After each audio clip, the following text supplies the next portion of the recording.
دوستوں، مسلمان کے لیے اپنی زبان کی حفاظت کرنا واجب ہے۔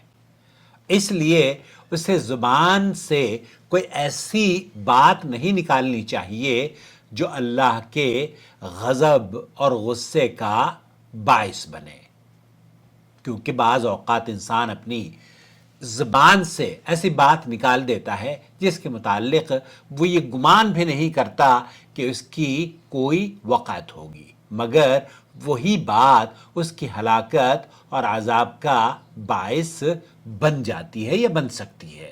اللہ ہماری اور ہمارے علماء کی حفاظت فرمائے۔ دوست بھائی اور بہنوں، گزشتہ دنوں ارشاد بھٹی صاحب نے ایک انٹرویو لیا مفتی طارق مسعود صاحب کا بر صغیر میں، اور ہندوستان یا پاکستان میں خاص طور پر جو صحافت کا ایک نیا انداز دیکھنے کو مل رہا ہے، علماء سے لوگ قریب ہوتے جا رہے ہیں، علماء کی زندگی منظر عام پر لانے کی کوشش کرتے ہیں، یہ ایک اچھی پہل ہوئی ہے۔ سعودی عرب کے علماء اور مشائخ کا احترام تو یہاں کے جو صحافی طبقہ ہے یا یہاں کا جو شاہی گھرانہ ہے وہ بہت قریب سے اور بہت عزت اور احترام کی نگاہ سے دیکھتا ہے، اور یہاں کے علماء کو آپ دیکھیں تو معمولی سی مسجد میں امامت کرنے والے کی شخصیت آپ کو اس قدر متاثر کرتی ہے کہ آپ والہانہ اس سے عقیدت اور محبت کرنا شروع کر دیتے ہیں، اور اس کی غیر شعوری طور پر تقلید کرنا آپ اپنے لیے باعث نجات سمجھنے لگتے ہیں۔ کیوں؟ کیونکہ وہ سراپا اس طرح کی گفتگو اور اس طرح کی رحم دلی اور ملنساری کا مظاہرہ کرتا ہے، ایسا لگتا ہے کہ ان کا ڈبل اسٹینڈرڈ نہیں ہے۔ میں اپنے مشاہدے اور تجربے پر مبنی بات کر رہا ہوں، جبکہ ہمارے ہاں ہندوستان پاکستان میں الا من رحم اللہ، میں یہ نہیں کہتا کہ تمام علماء ایسے ہیں، لیکن اکثر علماء ڈبل اسٹینڈرڈ کے قائل ہیں، جیسے کہ ریاض بھٹی صاحب خود اپنے سوالوں میں علماء سے پوچھتے ہیں کہ جناب آپ تو لوگوں کو محترم یہ فرماتے ہیں، یہ فرماتے ہیں، یہ فرماتے ہیں، لیکن آج جناب کی زندگی دیکھیے تو 12 6 آگے چل رہے ہیں، 6 پیچھے چل رہے ہیں، اور گاڑیاں بھی بڑی عجیب و غریب آپ نے رکھی ہوئی ہیں، بیویوں کا تو خیر تذکرہ ہی چھوڑ دیجئے۔ بہرحال آج ہمارا یہ موضوع نہیں ہے، آج ہمارا موضوع ہے، ہم مزاح کی مخالفت بھی نہیں کرتے، آپ کو یہ بتا دیں، ہم بلکہ نبی کریم صلی اللہ علیہ وسلم کی سنت میں حقیقی اور پاکیزہ مزاح موجود ہے، مگر اگر مزاح جھوٹ پر مبنی ہو یا قرآن و سنت جنت دوزخ یا فرشتوں کا مذاق بنانے پر مشتمل ہو تو یہ صرف گناہ ہی نہیں بلکہ گناہ کبیرہ ہے، بلکہ بعض اوقات تو یہ عمل کفر تک پہنچنے یا پہنچانے کی وجہ بن سکتا ہے۔ دوستو بھائی اور بہنوں، پچھلے دنوں جو ارشاد بھٹی صاحب نے مفتی طارق مسعود صاحب کا ویڈیو منظر عام پر آیا، اس کے کچھ اقتباسات میں آپ کی خدمت میں پیش کرنا چاہتا ہوں، اس امید پر کہ ارشاد بھٹی صاحب کو میں نے لکھا ہے کہ مجھے اجازت دی جائے تاکہ میں لوگوں کی اصلاح کے لیے آپ تک رسائی کر سکوں۔ سنتے ہیں، یہ پوچھ رہے ہیں کہ مجھے ارشاد بھٹی صاحب سے کہہ رہے ہیں کہ مجھے یہ بتا دیں 2-4 آدمیوں کے نام کہ جو جنت میں جائیں گے۔ اگر آپ اجازت دے تو میں چٹکلا سنا دوں۔ میں اگر آپ پوچھ رہے کہ اجازت دے تو چٹکلا سنا دوں، اب وہ جو چٹکلے ہیں اگر وہ چٹکلے حقیقت پر مبنی آپ کو ہنسانے کے لیے یا آپ کے چہرے پر مسکراہٹ لانے کے لیے ہیں تو وہ صدقہ جاریہ ہے، لیکن یہاں صدقہ جاریہ کی بجائے یہ تو ایک ایسا عمل ہے کہ اس کو جاریہ تو کہوں گا لیکن صدقہ نہیں کہوں گا، نیکی بھی نہیں کہہ سکتا۔ اب میں کیا کہوں آپ بتائیے گا، آپ فیصلہ کیجئے گا، یا وہ فتاوی جو میں دارالعلوم دیوبند اور حنفی علماء کے پیش کروں گا ان کی رائے آپ ضرور سماعت فرمائیے گا۔ ارشاد بھٹی صاحب بھی ان سے مزہ لے رہے ہیں، ایک آدمی کو خواب آیا، کہتے ہیں کہ ایک آدمی کو خواب آیا، مرزا کی جو دعوت چل رہی ہے نا اس سے جو میسج مل رہا ہے، اس سے جو میسج مل رہا ہے انجینئر علی مرزا کی گفتگو کی جا رہی ہے، ان کی بات کی جا رہی ہے۔ اس پہ آئیے۔ کوئی ایک آدمی نے خواب میں دیکھا کہ جنت میں دال چاول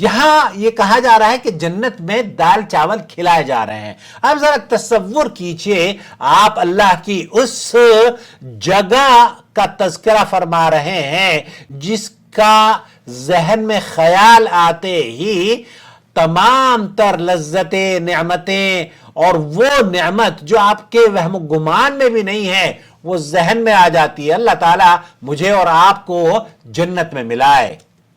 اس نے فرشتوں سے بولا یہ کیا ہے؟ فرشتوں سے اب خواب میں جنت کا تذکرہ ہو رہا ہے اور وہ فرشتوں سے پوچھ رہا ہے کہ آپ کیا پکا رہے ہو؟ دال چاول. فرشتوں نے بولا 4 آدمیوں کے لیے دیکھ پکائیں کیا؟ 4 آدمیوں کے لیے دیگ پکائیں کیا؟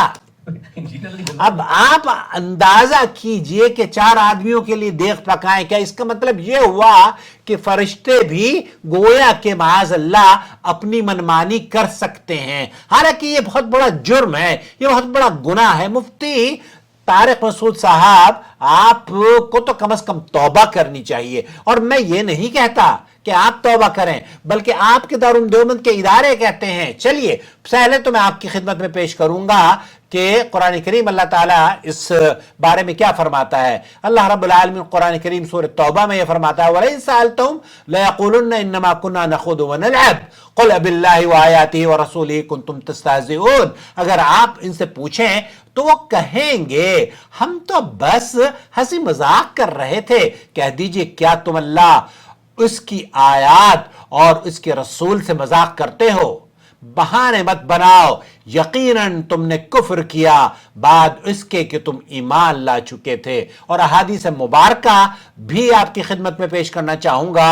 اللہ کے رسول صلی اللہ علیہ وسلم نے فرمایا، حضرت ابو ہریرہ اس کے راوی ہیں اور یہ متفق علیہ بخاری اور مسلم کی روایت ہے، حدیث نمبر 6477 اور حدیث نمبر 2988.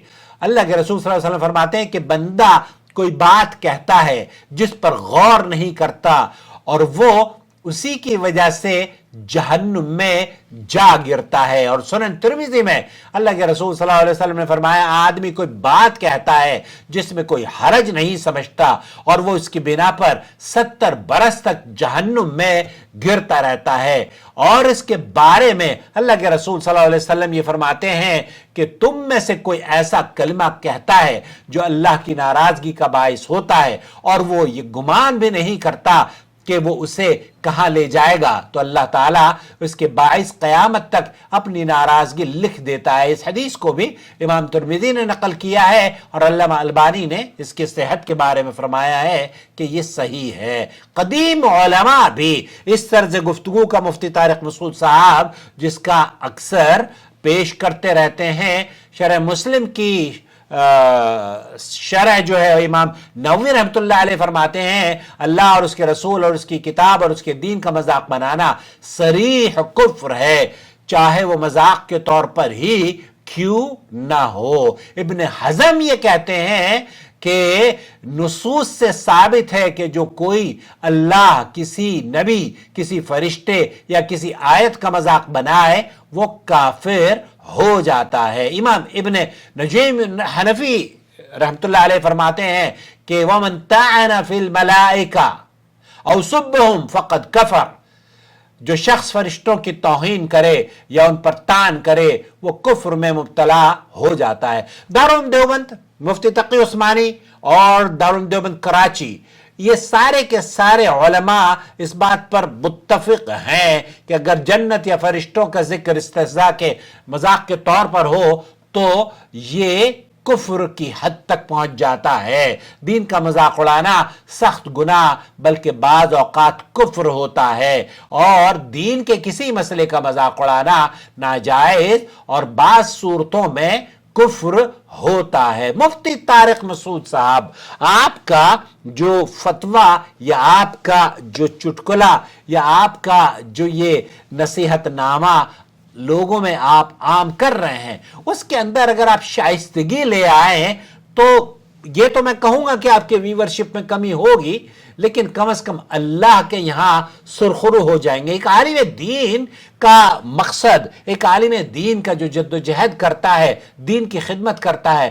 تو اس کا مقصد واہ واہ بٹورنا نہیں ہوا کرتا. اللہ کرے کہ میں غلط ہوں کیونکہ میں واہ واہ بٹورنے کی آپ کو یہ کہتا ہوں، جیسے کہ انہوں نے بھٹی صاحب نے بھی کہا کہ جناب آپ تو بس کلک حاصل کرنے کے لیے یا اپنی مشہوری کرنے کے لیے اس طرح کے چٹکلے گھڑ گھڑ کے لوگوں کو سناتے ہیں۔ دوستو، بھائی اور بہنوں، جنت کو معمولی دکھانے والا ہر لطیفہ خطرناک ہے، اس طریقے سے ہمیں بچنا چاہیے۔ یہ پاکستان میں بہت سارے اس سے پہلے بھی کئی گزرے ہیں، جیسے کہ عمر شریف وغیرہ، وہ تو اللہ بہرحال علیہ من اللہ ما یستحق، فرشتے اللہ کے معزز بندے ہیں، ان پر مزاح یا مذاق کرنا ہرگز ہرگز جائز نہیں ہے۔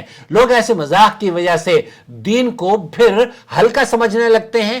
جنت کی جہاں پر دال آپ کو کھلائی جائے گی، جہاں کے فرشتے اپنی منمانی کا تصور آپ مفتی طارق مسعود صاحب دے رہے ہیں، تو اس تصور کو لے کر اس جنت کے لیے آپ لوگوں کے ذہن میں اس کی ویلو کو گرانے کی کوشش کر رہے ہیں، العیاذ باللہ۔ اللہ تعالیٰ آپ کو عقل سلیم اور ہدایت نصیب فرمائے، آمین یا رب العالمین۔ لہذا دوستو بھائیوں، ہمیں یہ چاہیے کہ دین کی عظمت کو برقرار رکھتے ہوئے مذاق کریں، لطیفے سنائیں اور دین کا مذاق نہ بنائیں۔ دوستو بھائیوں اور بہنوں، یہ مواد آپ کی خدمت میں آپ کے بھائی محمد عاقل نے جدہ سے جو ہمارے چینل کا فارمیٹ ہے، سعودی عرب کے علماء اور مشائخ کے فتاوی جات اردو زبان میں آپ کی خدمت میں ہم پیش کرتے ہیں۔ اگر آپ چاہتے ہو کہ آپ کی علمی پیاس بجھائی جائے سعودی عرب کے علماء اور مشائخ کی گفتگو یا وہ شائستگی یا وہ انداز جو سعودی عرب کے علماء کا انداز ہے وہ آپ تک پہنچایا جائے، اور ان چٹکلوں سے، ان لطیفوں سے، ان جھوٹے ہنسانے والے بیانوں سے آپ بچنا چاہتے ہوں تو چینل کو سبسکرائب کر لیجئے، جڑ جائیے، دیکھا کیجئے، اور اگر آپ بچنا چاہتے ہوں تو کم از کم اس طرح کے لطیفوں سے بیزاری کا اظہار کیجئے۔ ایک مفتی صاحب ہیں اسی چینل پر، وہ تو کہہ رہے ہیں کہ کیا مدلل جواب دے دیا، حالانکہ رشیدیہ جو ان کا ایک مدرسہ ہے اس کے وہ مفتی ہیں، ان کے مفتی صاحب کے فتوے کی روح سے، مفتی صاحب کے مدرسے کے یا وہاں کے دارالافتاء کے فتوے کی وہ یہ کہتے ہیں کہ یہ مذاق بےہودہ کیا کہا جائے میرے پاس۔